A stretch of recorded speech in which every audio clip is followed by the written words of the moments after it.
Welcome to the lesson on DNA structure and replication. In this video, we'll be discussing the structure of DNA, and we'll discuss how DNA copies itself, a process called DNA replication. DNA, deoxyribonucleic acid, DNA for short. Here's how it's made. DNA is a molecule that is in the shape of a double helix. Imagine taking a ladder and twisting it. That is what a double helix would be. The DNA molecule is made of smaller parts called nucleotides. A nucleotide is made of a sugar, a phosphate group, and a nitrogenous base. There are 4 nitrogenous bases.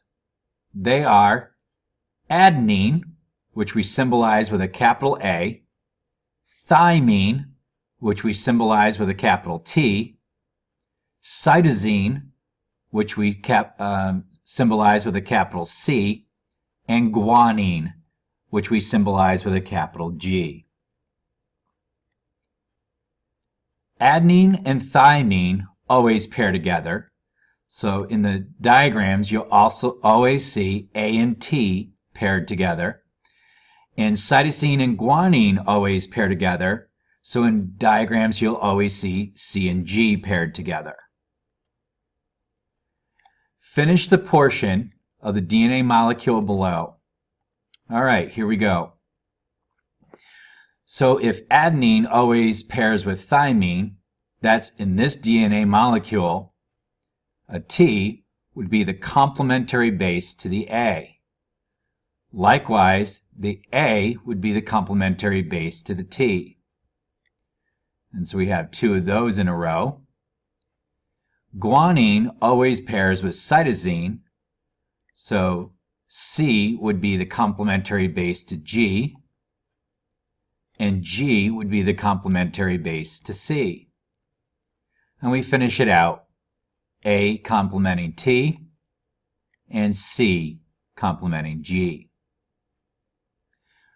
All right, next let's discuss DNA replication. DNA replication is how DNA copies itself. The first thing that happens is that an enzyme breaks the hydrogen bonds between the bases and unzips the DNA molecule. New complementary bases attach themselves made from the digested DNA from food that we eat.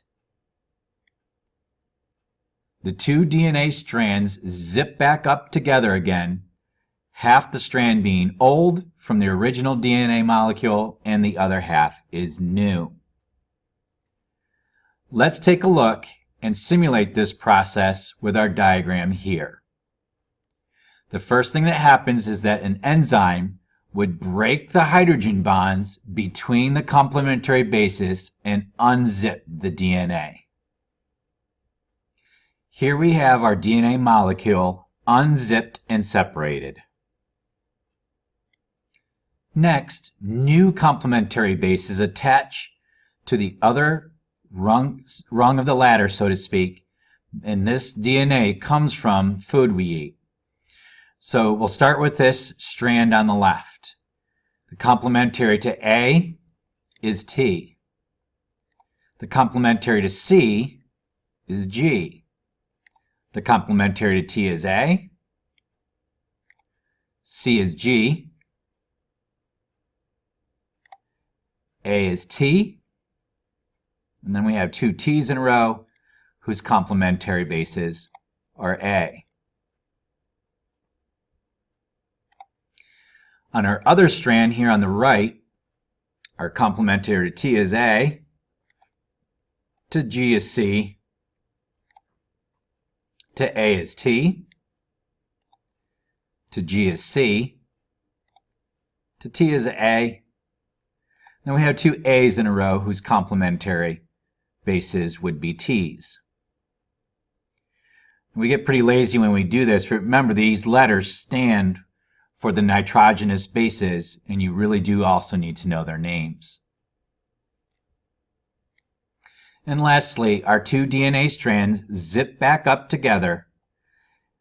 The half over here that was old and the half that was new, now combining. Same thing on this side. You have this half on the right that was old and this half on the left that is new. And that's how it's done. Next, let's take a look at a neat video that shows how DNA is made and also replicates.